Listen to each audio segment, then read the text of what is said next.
when you move to Hawaii and you end up staying here, and I gotta say that you're a Moana graduate as well as I'm a Moana graduate, so same high school, so we gotta represent our alumni. But when you moved to Hawaii, was there anything that you came here and you were like, hey, I really like this about Hawaii? Or did you fall in love with the place before you competed in all of these pageants? Or what was that experience like? It was really interesting moving to Hawaii coming from Japan because it just felt so familiar because we do have such a huge Japanese influence here.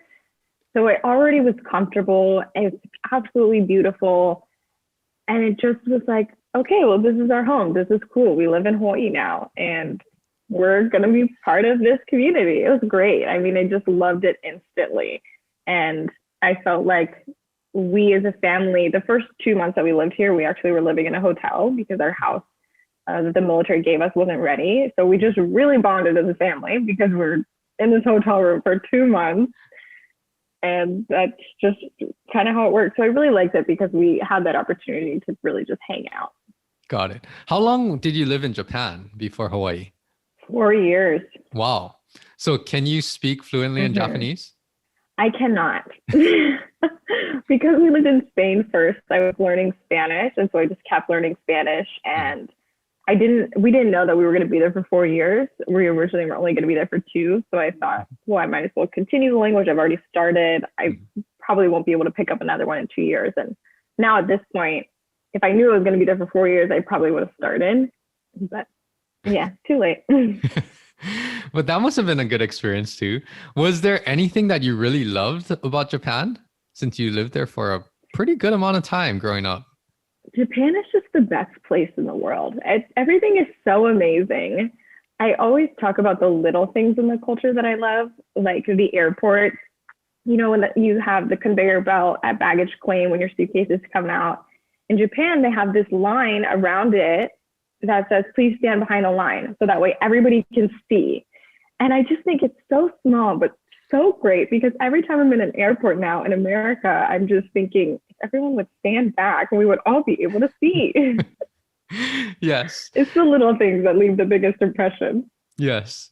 And being to Japan myself, Japan is very detailed oriented. Every little thing is thought out. I mean, whether you're going out to eat or whether you're going to events, everything is so meticulously planned that yes, things like that, the organization, when you come back to America or even in Hawaii, it's like, oh man, what's going on? This is so unorganized sometimes.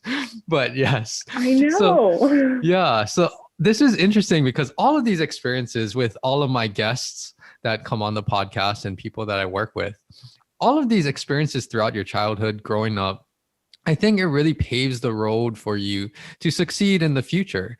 So when you got to Hawaii, you've had all of these different experiences from not only moving around in the US, but experiencing different cultures, foreign countries. And then now you came to Hawaii, where Hawaii is really, I think, truly like a melting pot. We have so many different ethnicities, cultures, traditions. So now you're moving to Hawaii and you're coming to this brand new place. And when you first got here, was it kind of what you expected or was it a culture shock to you? It definitely wasn't a culture shock because it felt very familiar.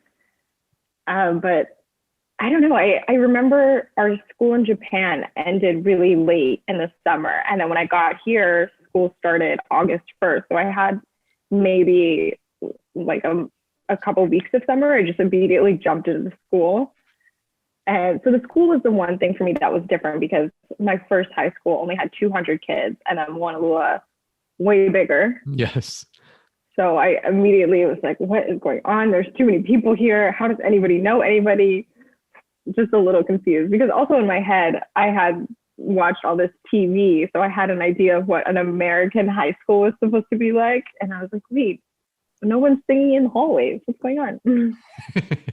Yes. And in Hawaii, it's not your typical high school campus, I think, just because, year round we can be outside. So there's hardly any indoor buildings or hallways or anything. Everything's pretty open. And yeah, Moana High School, I mean, it's a public school, but it's pretty big, usually between, I want to say, 450, 500 plus per graduating class. So it's a good size high school. And yeah, you're not going to know everybody. In fact, in my class, I I don't know most of people. Most people in my graduating class, you may know like a fourth of people, but it's so big that you can't get to know everybody.